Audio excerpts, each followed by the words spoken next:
And so I think that brings us to tonight's presentation. So I'm pleased to introduce Lori, who'll be presenting from the Ghostbusters breakout group.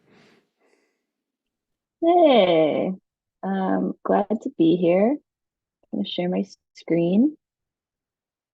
Um, and yeah, so hi everybody. My name is Lori. I am the founder and one of the members of the Ghostbusters group here at Shy Hackney.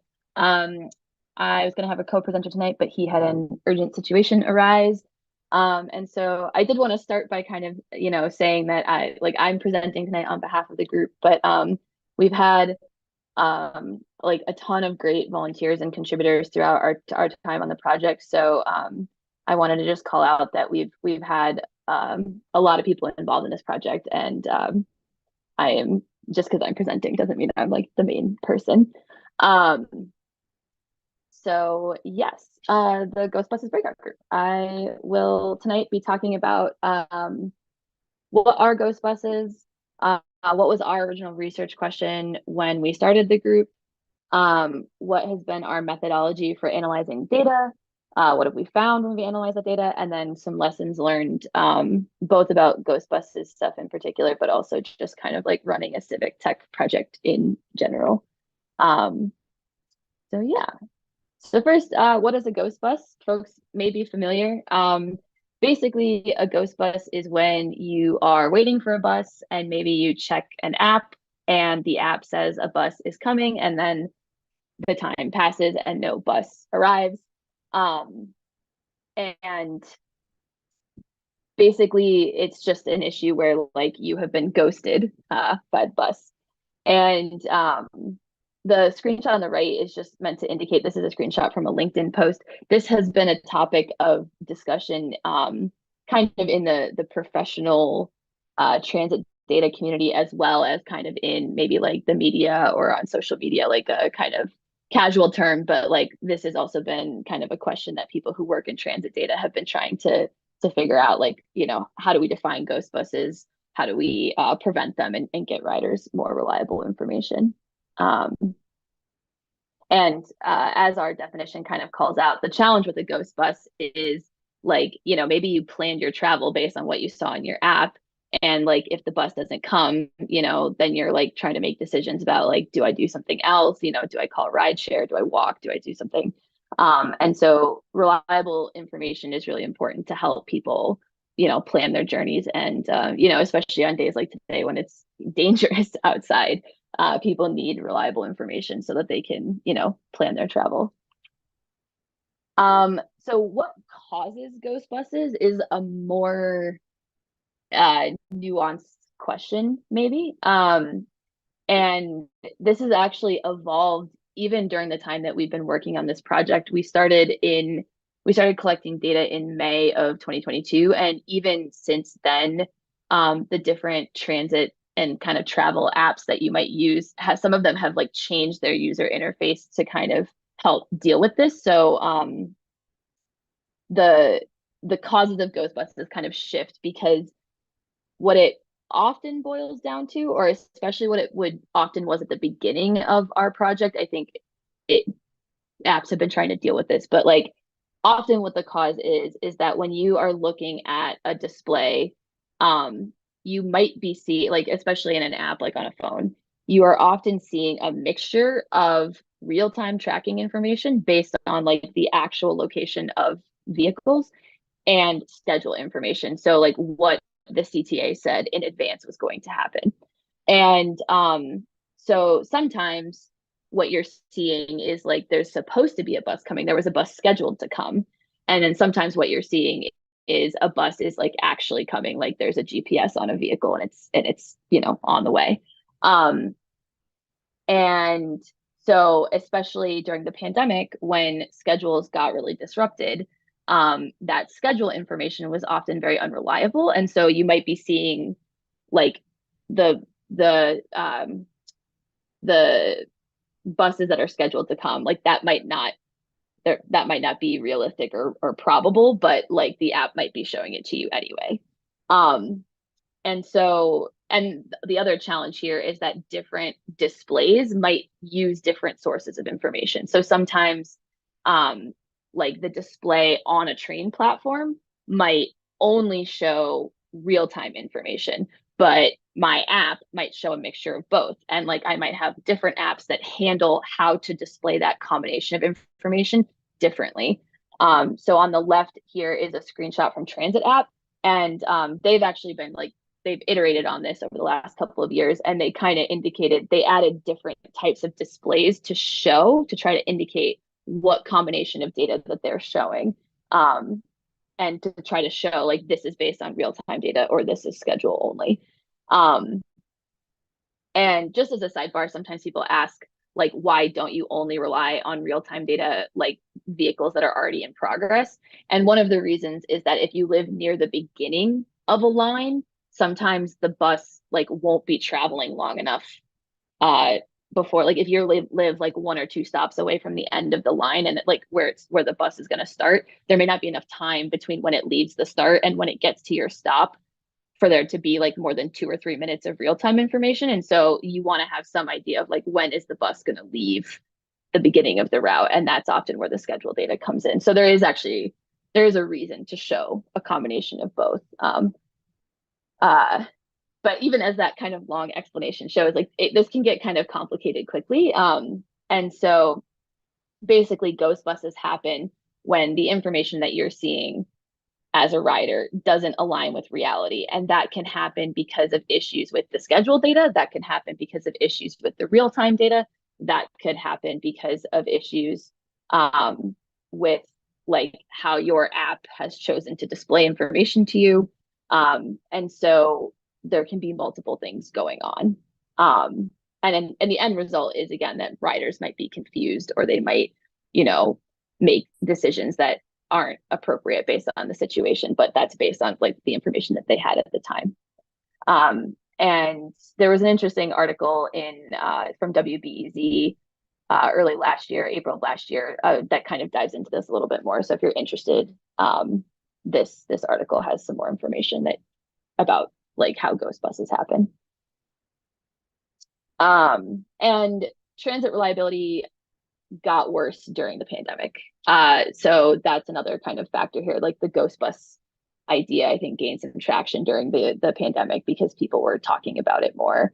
And there were a lot of reasons for that. I mean, the pandemic was very disruptive to in all sorts of ways. And we've definitely seen media coverage about it over the last several years. And the CTA has also had its meeting the moment plan to try to address some of these issues. So that was kind of one of the catalysts for the project, was noticing that people were talking about transit reliability more. And it is worth noting that there were national trends and industry-wide issues with this. So reliability was not only an issue for the CTA. We did see issues across the country with this, and it is important to kind of be aware of that. The CTA has emphasized this in a lot of its communications, and kind of been like, well, this is a national problem. And that's true. And also, different agencies have responded in different ways. So I think it is important, though, to note that this was not just an issue for the CTA. And in fact, it's related also to, we've also had challenges in Chicago with school bus driver shortages. And I think it's basically related. Like one of the core issues here has been changes in the bus operator workforce. A lot of folks maybe like retiring during the pandemic, and then difficulties recruiting new people into those jobs. And there can be, different reasons for that, about like, operator, how those jobs are structured, operator pay and benefits. And so there's like a much larger conversation here about like, okay, then why is it difficult to recruit bus drivers? But there was kind of a national trend of difficulties with hiring bus and train operators during the pandemic, and also, again, school bus drivers as well. And so our original research question for the Ghost Buses group has was it was honestly, I kind of had this like idle curiosity about the geographic distribution of ghost buses. I saw people talking about this more and more on social media. I saw news coverage of the issue, and I was kind of, I think folks in Chicago may be familiar with that expression. Like, there's only one map of Chicago. Um, that map being kind of a map of socioeconomic and often racial disparities. And so I kind of had a hunch that like maybe bus reliability was worse in some of the areas that we've seen that have been historically disinvested, or underserved. And so I wanted to look into that basically. And also the question of, buses, like obviously in Chicago, we have trains, we have also Metra. Um, and I wanted to look into buses for a couple of reasons. One is that some folks were already doing a lot of great work on trains. So on the left here is a screenshot from a dashboard that Brandon McFadden made about the CTA train reliability. And that dashboard has been up for a couple of years now. So train reliability was already being investigated. And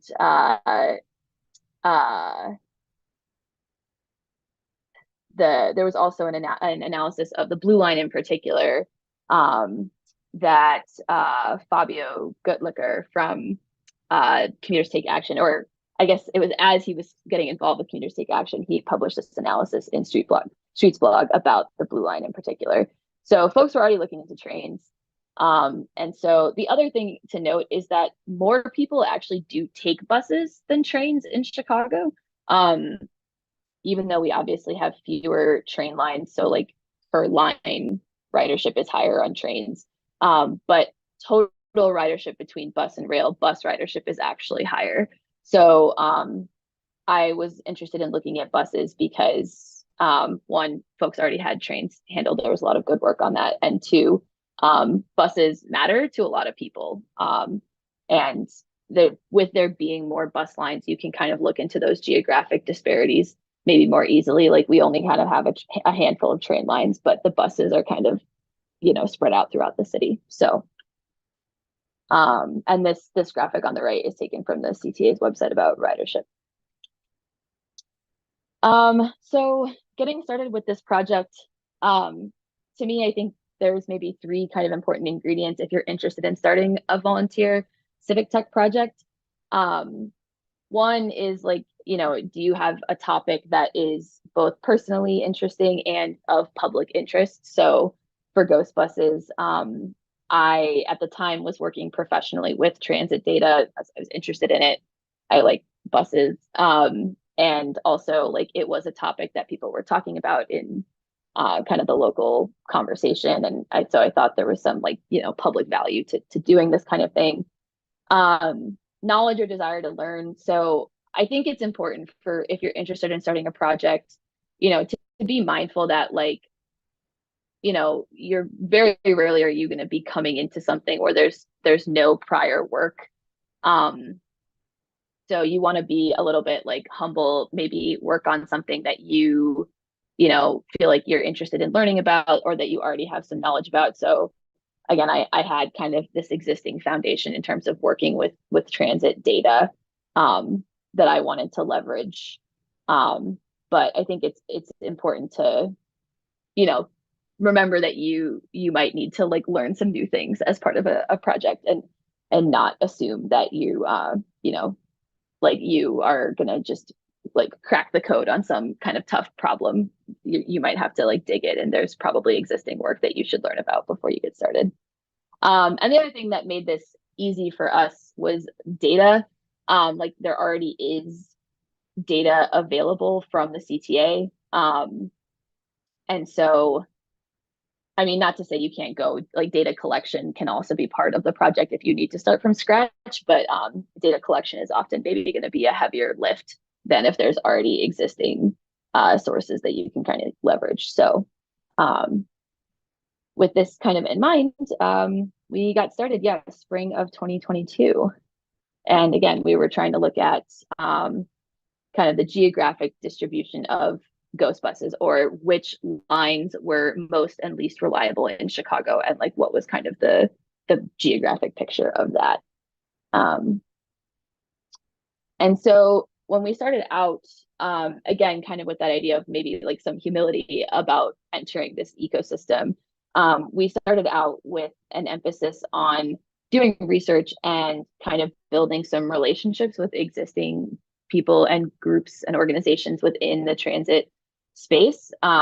So one of our members did a couple of like informational interviews with folks from some existing organizations who did transit advocacy. We connected, especially with Commuters Take Action, who were also kind of getting started around the same time that we were, maybe a little bit before. And we just, yeah, we did research, looked at news coverage, tried to kind of like pay attention to what people were talking about. And, the goal here was that we wanted to be mindful of like, what would our role in such an ecosystem be? Like, there already are some great advocacy efforts around transit in Chicago. We didn't necessarily need to reinvent the wheel, but we wanted to, contribute to that ecosystem and maybe like provide information that would be helpful to other people. So yeah, I think that's an important thing to keep in mind if you're interested in starting a project. And the other thing to note here is that most of the work at this stage of like the research and relationships is non-technical work. So we had a member who doesn't necessarily have like a lot of coding experience, but who has great research and like interview skills. And so it's important to remember that like those skills are really valuable in a civic tech project, and it's not just all data and code. So then the other kind of starting point here is data collection and analysis. So our overall goal was to compare the real-time data, which is like trips that actually happened. Like, we got some ping that this bus was actually going on this trip, with the schedule data, which represents the what CTA said up front, like, this bus runs every 12 minutes, and they publish that. And so we wanted to compare how often or how many trips did this bus actually make in a day compared to what they said it would do. And so we wanted to do that by route so that we could make a map and analyze that. And schedule data is actually, if folks are familiar, on the CTA website or on the buses, you'll see those PDFs, and which display like a timetable. Luckily, schedule information is also published in a more kind of computer friendly format, which is this open data standard called GTFS, which stands for General Transit Feed Specification. If you ever want to talk about GTFS, I am always happy to talk about GTFS. It's kind of a gnarly thing, and but that allows us to see in a way that's like kind of computer and like code friendly, allows us to analyze, how many trips were scheduled on the number 36 bus on Tuesday, January 16th. So we have that information in an open data format. The real-time data was a little bit more tricky because the CTA does publish real-time information. And so if you use apps on your phone, like if you use Google, Apple, Transit,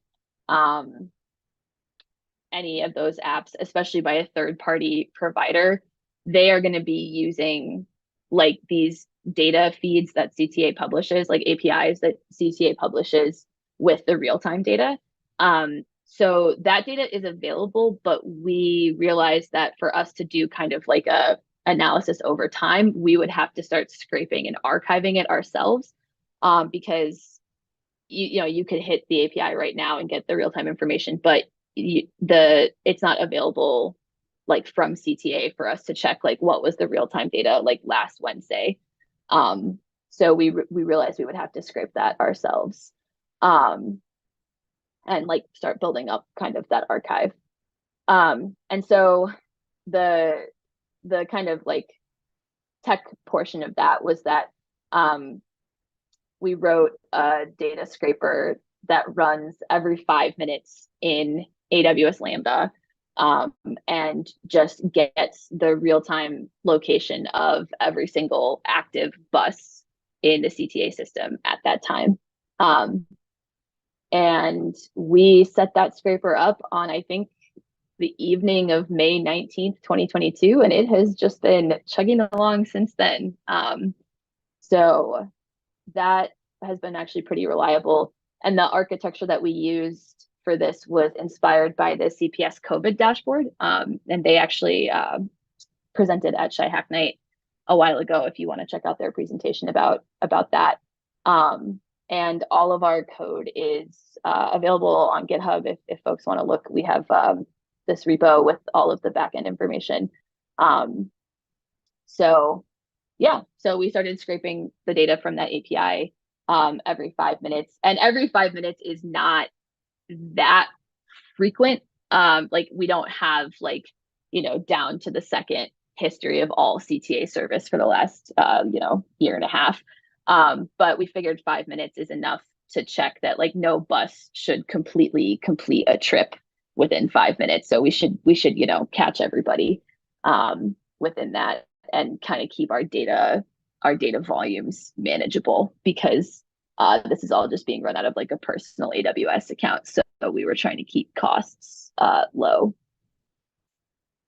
And so with that data, our goal is to calculate kind of that core reliability metric, which is how many trips did we observe compared to how many trips were scheduled.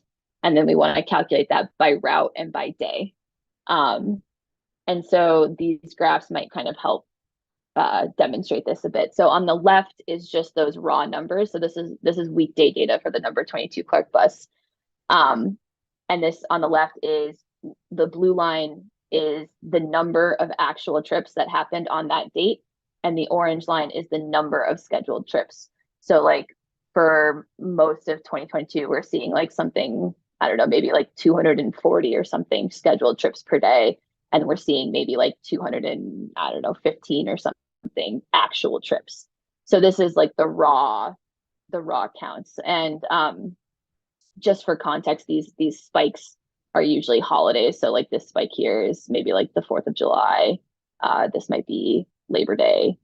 And then you'll see we have this dotted line that CTA changed their schedules pretty significantly on in January of last year. So this dotted line is just kind of calling that out. They actually, I think, also did change schedules in October, which you can also see here. Like schedules are pretty consistent. They changed, and then they changed even more dramatically in January. So this is kind of like, this is what we're trying to calculate. And then specifically, we're turning this into a ratio. So this is that like this number of observed divided by number of scheduled. This is that plotted as a ratio, as a fraction. So you can see we're hovering around maybe like between 80% and I don't know, maybe 95 or something percent over the course of this data. And again, this is just one route, but this is basically what we were trying to calculate. And then the kind of final step is ranking the routes compared to each other according to the reliability. So again, going back, the original research question was maybe like kind of even more narrow than trying to calculating all of the reliability rates is like kind of a general question, but our specific question, or my specific question, was like, how does this look geographically? Like, what is the distribution of the routes? And so we can see that, well, and I'll do a little demo of the site in a second here, but like we were kind of trying to show the comparison among routes compared to one another. So yellow and then orange are like kind of maybe more reliable, and then purple and blue are like the least reliable, and pink is kind of in the middle. And so this map was kind of the answer to the original research question in terms of like this is the sort of distribution of the routes compared to one another. And so that's mostly, oops, sorry, that is the data aspect. The other aspect here was kind of creating a nice website to display all this information and make it, accessible to the public. And so we have ghostbuses.com. And this is where I want to re-emphasize again that this is very much a group project because I have zero front end experience. So this is all other people. We've had a lot of great people involved with the project and doing front end work. And like, look at our little animation. I love the little animation. And so, yeah, so this is the site. And the goal of the site is to kind of like, yeah, present our findings and kind of share information about the project. So this is the homepage, which just kind of talks about like, what's the definition of a ghost bus? The map is kind of the main, like the original kind of heart of the site. This is what I showed on the slide just now. And you can see it's actually interactive. So you can hover, you can click on a route that you're interested in. You can also actually filter. So these are the top 10 most reliable buses. And you can see a bunch of them are kind of in the North Shore, maybe. And then the bottom 10 buses are, interestingly, a lot of them are clustered around downtown. Some of them are kind of these like, kind of like, I think of them as like kind of like weird little downtown routes, like the ones that kind of just go like, yeah, from Ogilvy Wacker Express is like kind of these interesting little routes downtown. So those are filters to kind of see which buses are doing the best and which are doing the worst. And you can also, yeah, zoom around and you can search for a bus route if you're interested in one in particular, or you can just click on your route. And the 22 is my favorite bus. So you can click on your route, you can see a little bit more information about it, how many people were riding it per day, where does it rank compared to the other routes. And then in the last year, we added on some more information. So if you click the more stats button, you will see some of these charts that I was just showing on the slide. So you can kind of see more detailed information about this route's specific performance. We default to weekdays. You can also do Saturdays or Sundays. You can do all data, but that starts to get a little bit chaotic. But these charts I think are really interesting, especially if you like, it is kind of chaotic to do all the day types together. But if we look at this, what we can actually see is that with the schedule change in 2020, in January of 2023, the 22 now has more scheduled service on weekends than on weekdays, which is interesting. This is just looking at the orange line, just looking at the scheduled trips,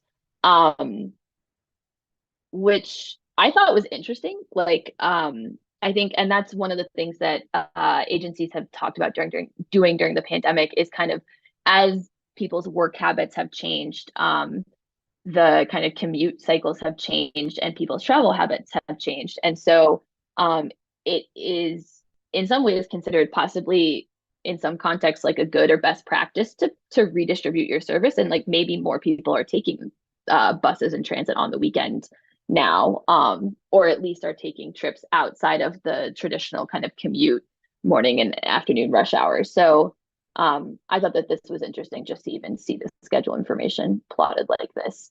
But we can see that the actual trips, the blue line, does not follow as clear of a pattern. So even though they changed the service last January, the delivered service is not necessarily as tidy.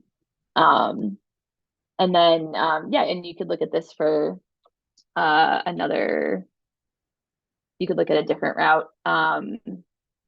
So, and you can see kind of like how many trips were scheduled before the schedule changes which were often predominantly cuts last January versus now. And so like, did reliability get better? And putting these two charts together, one of the goals was to kind of communicate that like, you'll see that on a lot of routes, reliability, the percentage that I talked about before, it improved with the schedule changes. But often if you look at the actual numbers, you can see, okay, reliability improved mostly because they cut the scheduled trips. So you can see the number of scheduled trips is much lower than it was before. And the number of actual trips is also lower. But that looks like better reliability because the gap isn't so big between the actual trips and the scheduled trips. And so that's, the goal of the site is to kind of maybe like show some of this data in context and help people kind of learn about what's going on with their bus route. And you can, again, do different days of the week. And the days of the week thing is kind of an example of where that knowledge aspect maybe comes in, is just that like transit schedules are often really, really different depending on day of the week. And like historically, weekend schedules would have been lower than weekday because they're often on a lot of routes. There's the assumption that people are commuting in a kind of typical 9 to 5. So yeah, anyway, this is the website. And we also have some more information. There's some stuff about, about us and things like that. But the core of the site is predominantly the map and then those charts by each route.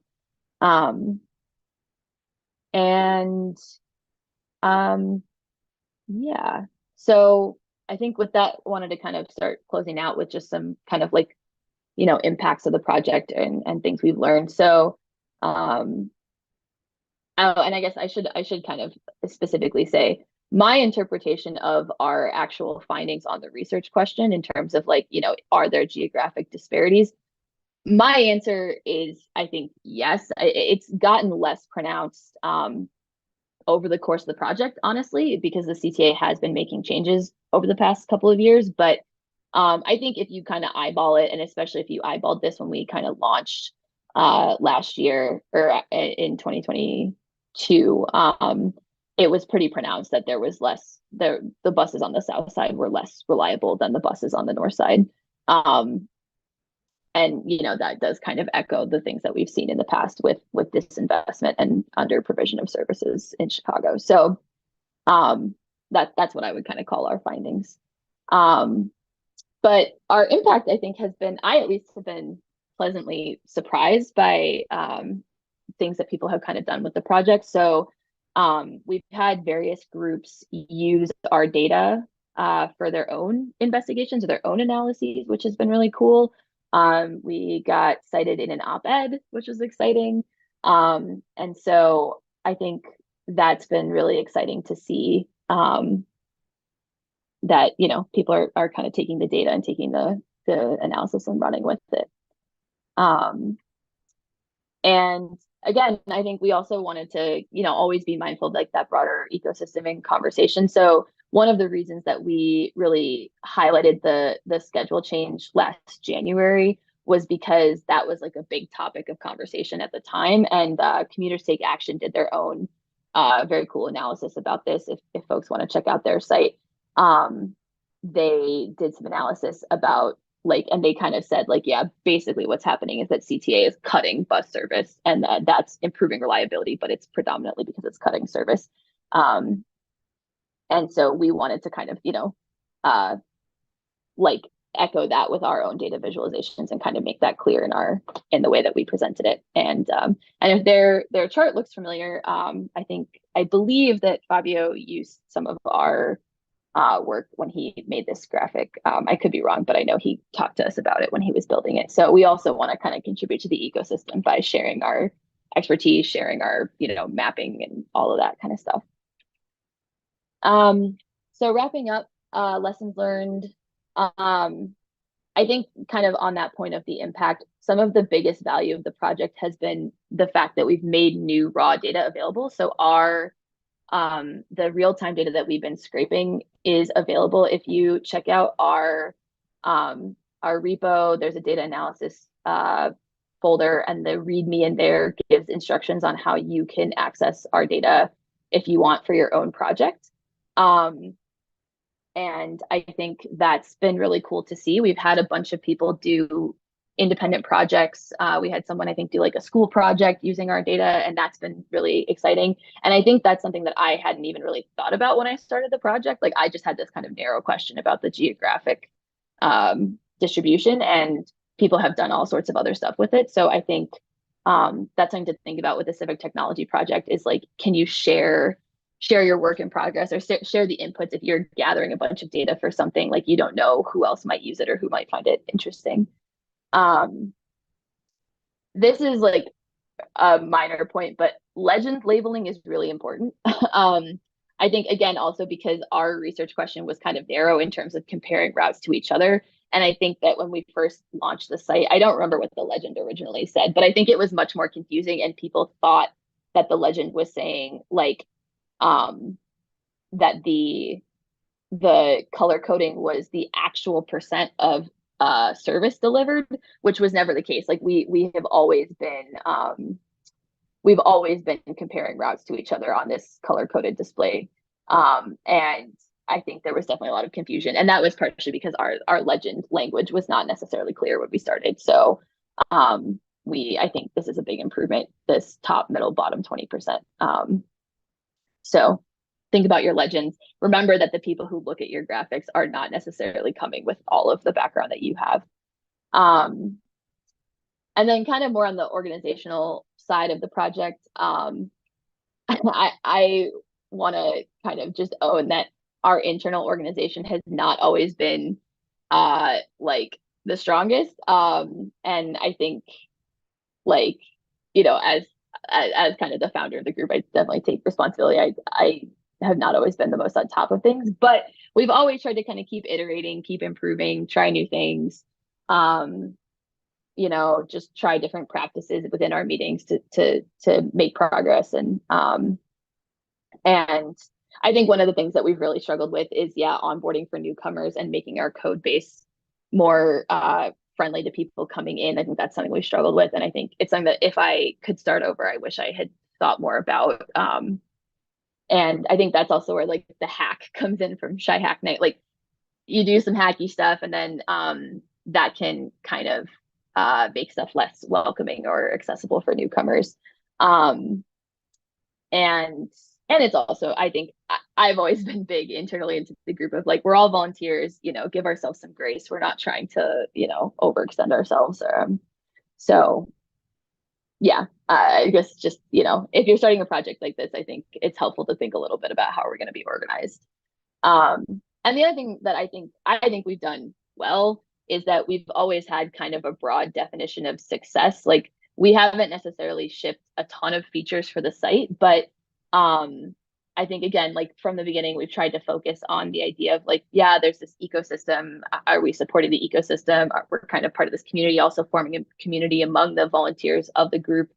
And it's just been really cool to see, again, like going back to the impact stuff, like, and also impact within the group. People have learned new skills. People have had have used ghost buses to help them like professionally.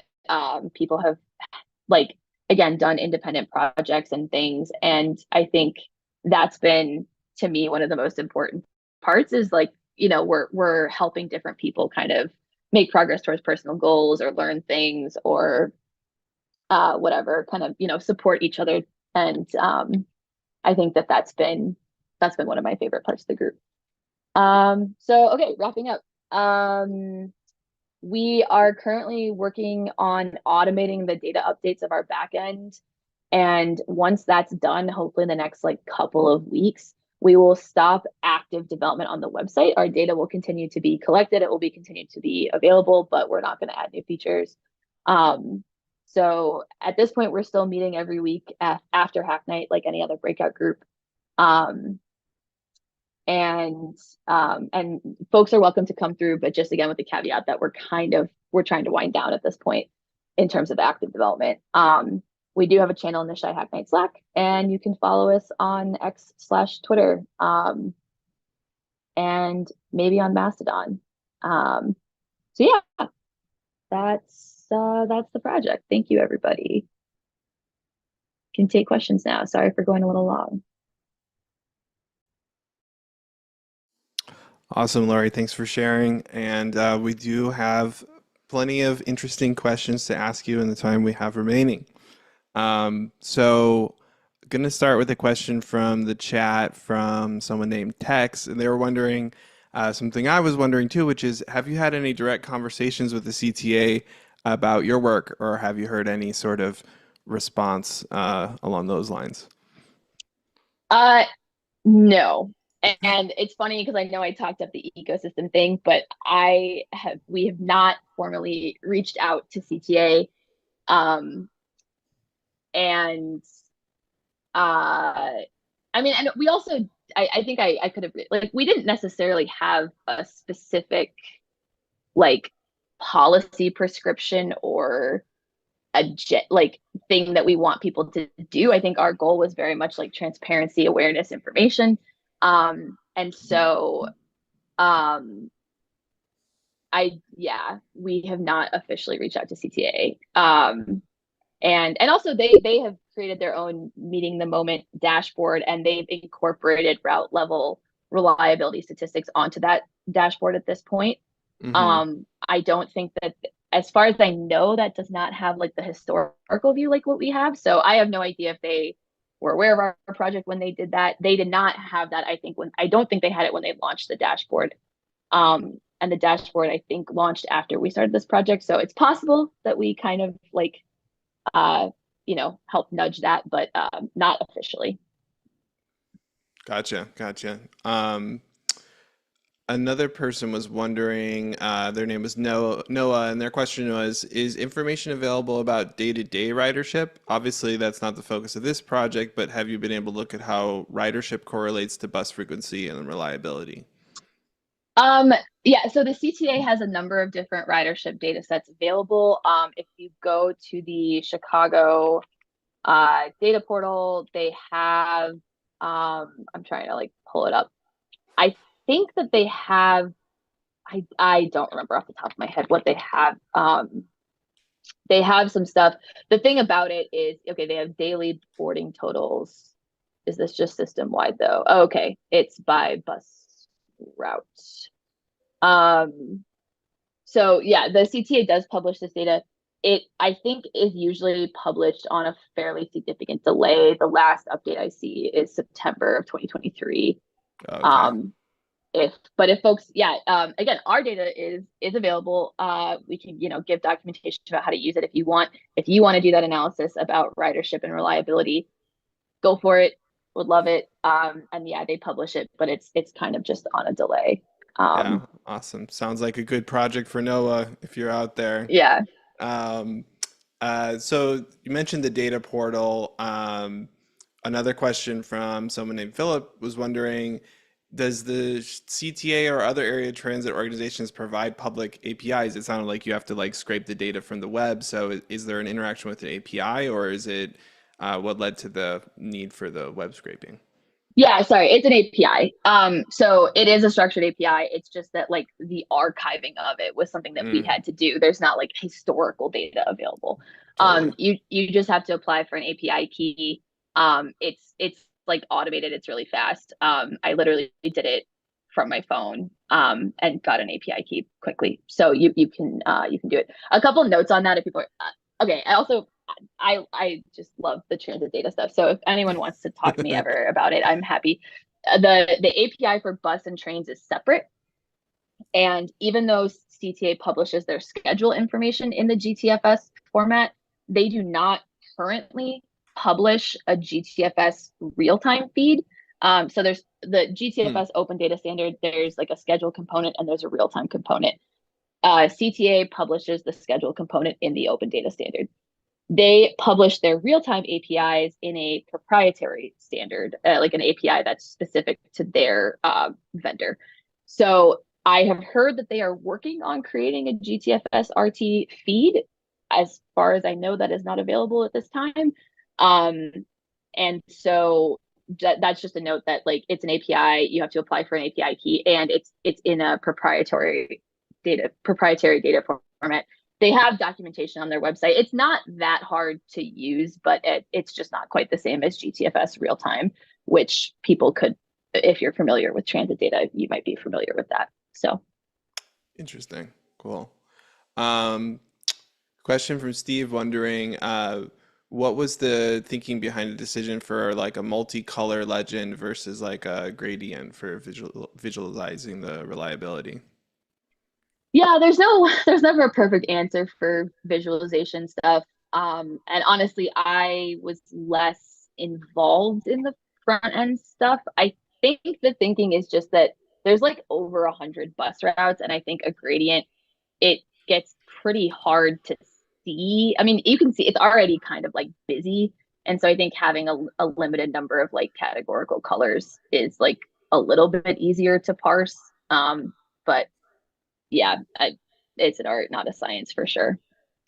Yeah, I if I might add to that with my GIS hat on too, I would say it seems like the reliability ranking is kind of like maybe not technically a diverging data set, but you do have like this sort of middle distribution and like top reliability means something like very different from bottom reliability. So I could kind of see how the divergent color scale is like easier to read and kind of a little bit more accurate than like if it was a gradient, I don't know, then if it's a green gradient, the top 20% is like green and then the bottom routes are like invisible, you know, like so it could definitely be tricky for sure.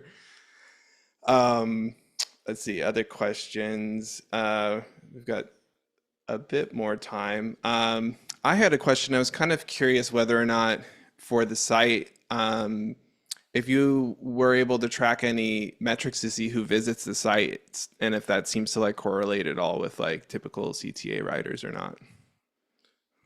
That's a good question. Someone we did set up I forget what that is called, analytics, on the site like only a couple of months ago.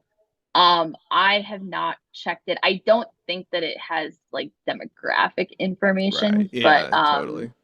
like we have some information about that, which I have not paid as much attention as I could. But we have it Yeah. somewhere. Well, you can only do so much. Um, and another question I had was if there's other ideas that have been prompted by working in Ghost buses, what sort of similar breakout groups would you like to see someone else start that's maybe related to the work that you've been helping to organize? Yeah, I mean, so people like the question about looking at ridership. I think there could be really interesting work about like bus speeds that you could kind of do based on if you want to just use our data. There's like a ton of questions people could ask. We have this big archive of a couple years worth of real-time data. People should feel free to do anything they want with it. So narrowly with our data, even there's stuff that people could do. Hmm. Um, and then more broadly, I just think that like I think the thing that we did that was helpful was taking like combining data that was kind of technically available, but like making that like creating that archive of the real time and putting that together with the schedule. And I think that's maybe also kind of similar to the COVID dashboard presentation Hmm. as well. Like there was APIs and he was kind of graphing it. So I think if there's anything people are interested in, if there's real time data, if there's some kind of API, if you just start scraping that and archiving that and then like graph it, see what happens. And then on CTA stuff, also there's like there is a bunch of different open data sets, especially also from the RTA. So things like budgets. Um, I don't know. There's just like the sky's the limit. There's so many Yeah. different data sets out there. Cool. Well, yeah, I think we're about at time, so time to wrap up. But thanks again, Lori, and thanks to the Ghostbusters for being such an interesting group. I remember starting kind of like you said in the depths of the pandemic. It was really interesting to see people get together, and even when we first started meeting in person, it was always a really fun and active group. So I've appreciated seeing it around and I'm sure your passion for GTFS has been spread. Yeah. Can I just say, I'm sorry, I know we're at time, but I just want to say one more shout out to, like, it really is a group effort. Like, I didn't even make these slides on my own. And so just shout out to everyone in the Ghostbusters group. Like, it is very much a team effort. And folks can check out our page on the CTA or on the Shy Hack Night website under the projects page. There's a page that lists a bunch of our contributors. So I just want to, like, again, shout out to everybody. Like, definitely not just me. But yeah. Yeah, absolutely. Yeah, for sure. Um, well, yeah, so that's just about it for the presentation. The next thing that we'll have is our post-presentation Zoom. I think Lori will be around at least a little bit for that if you want to talk more Ghostbusters. There will also be other Baker Art groups making their pitch, and if you have an idea for a project too, you can pitch it. See the link there for more information. And we will also post this broadcast on our YouTube channel once it's available. But for now, we'll see you in the post breakout Zoom, and we will say together with myself, basically, to go